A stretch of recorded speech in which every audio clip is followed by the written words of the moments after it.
Right. Phrases for speaking about weather. Well, this is very, very important, guys, especially if you are an IELTS student.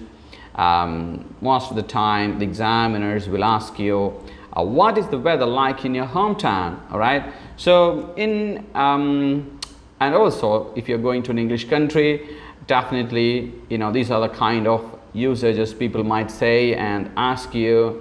Let's see how we speak about weather, right?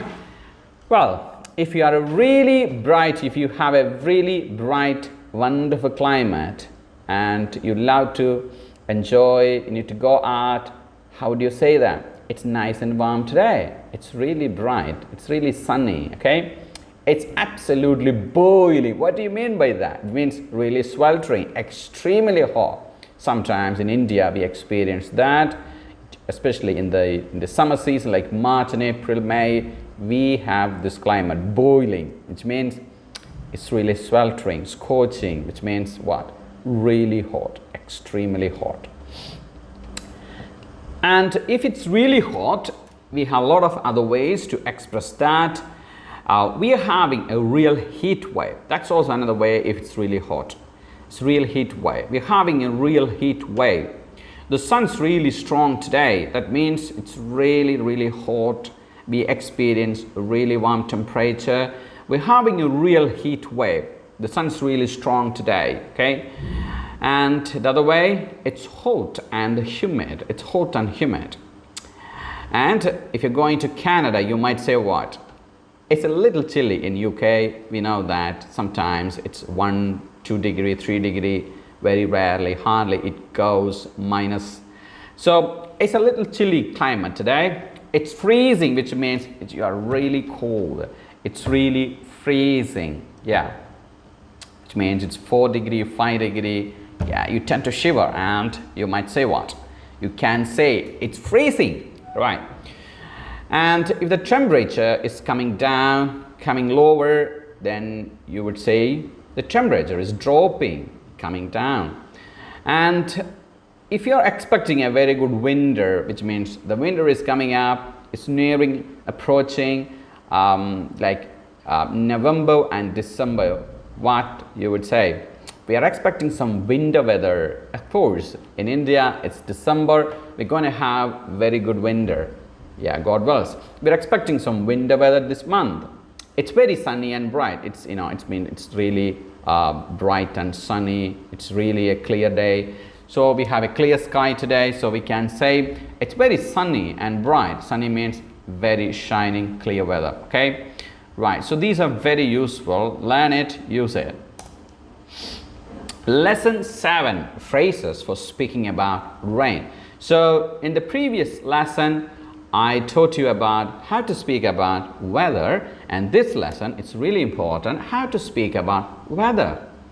Raining. There are different ways, depends on the nature of the rain. We use different expressions. If it's a very mild rain, raining lightly, we would say it's drizzling. Drizzling means a mild, light rain. Or if it's a heavy rain, we call it pouring. All right, it's pouring rain today. I got wet, actually raining heavily.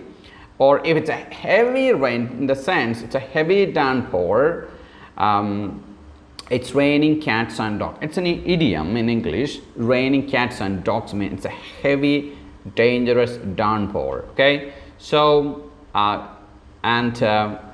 if you get wet in the rain, there are a lot of expressions.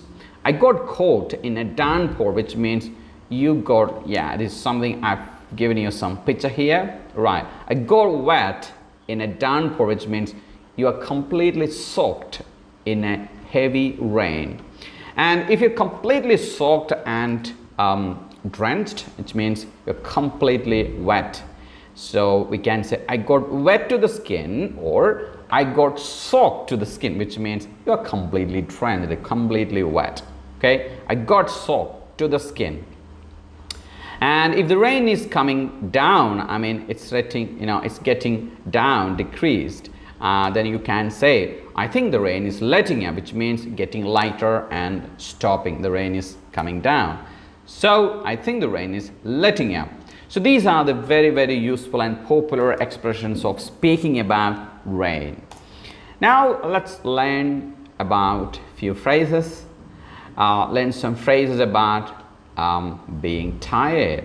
Yeah, if you are very tired, how would you use your English language? You can say, I'm really tired, I'm spent, I'm beat, don't disturb me, I'm exhausted. If you're coming from a 12-hour shift and you're really spent, you're completely exhausted, you would say, I'm beat, I want to get the bed. I'm running on fumes, which means you're completely exhausted. I'm running on empty, which means you're completely drained off all your energy and you're completely beat. Then you say what? I'm running on fumes, don't disturb me, right?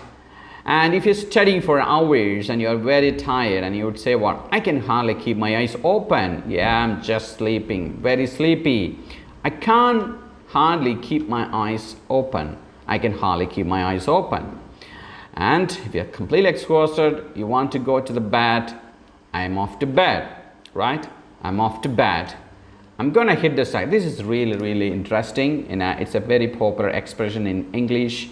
I'm gonna hit the sack means you're completely tired, exhausted, and yeah, running on fumes. You want to hit the bed or you want to hit the sack.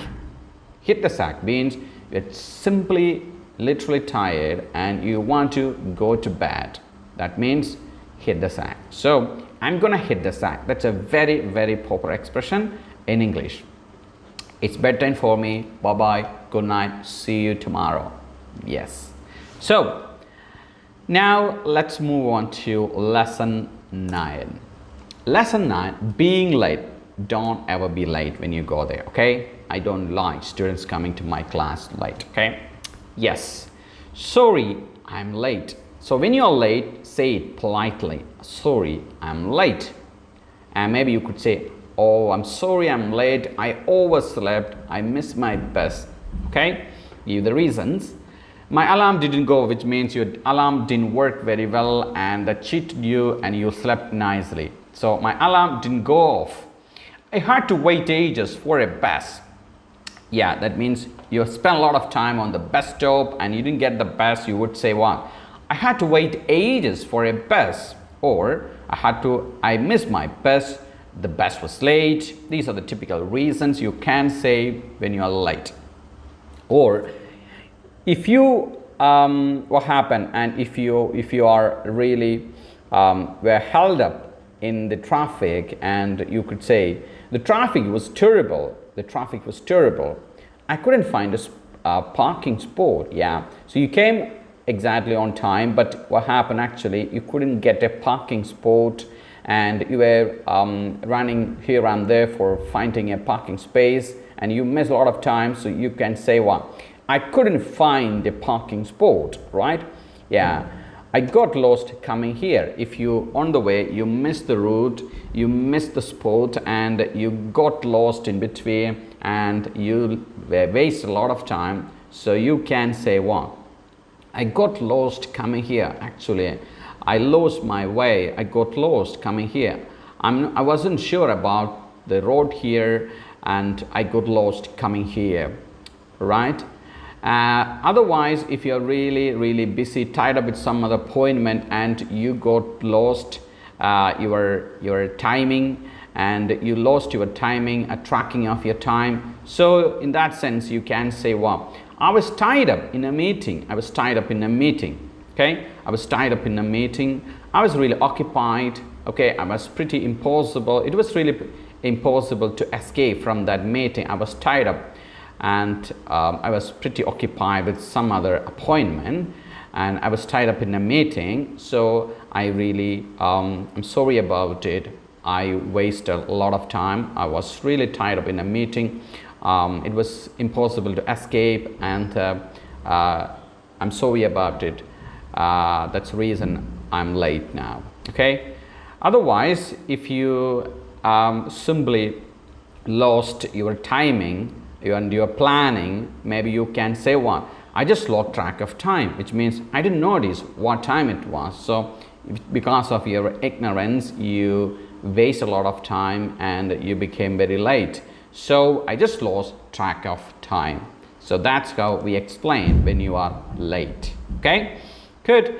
So last lesson, okay, when someone is wrong or right. This is very, very beautiful and really useful, because when you are speaking with a person and what if he's right, we might affirm, support that person, we might agree with that person.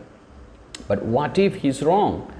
Politely and decently, with a lot of respect, we may have to disagree with that person. So let's see how we would say that. How do we say that?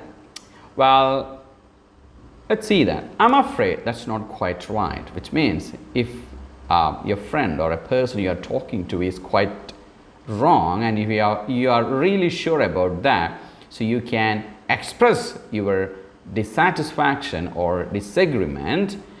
How? I'm afraid, I'm sorry, that's not quite right, I'm sorry about it. Okay, yeah, you're sorry. Okay, I'm afraid you're mistaken. Oh dude, I'm afraid you're mistaken, that's not right what you're talking about. Okay, yeah. So the other way, no, I'm sorry, you got it wrong actually. Okay, this is actually, all right. Okay, this is actually right.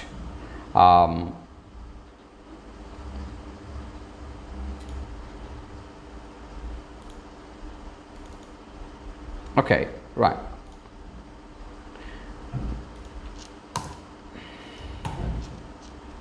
Okay, fine.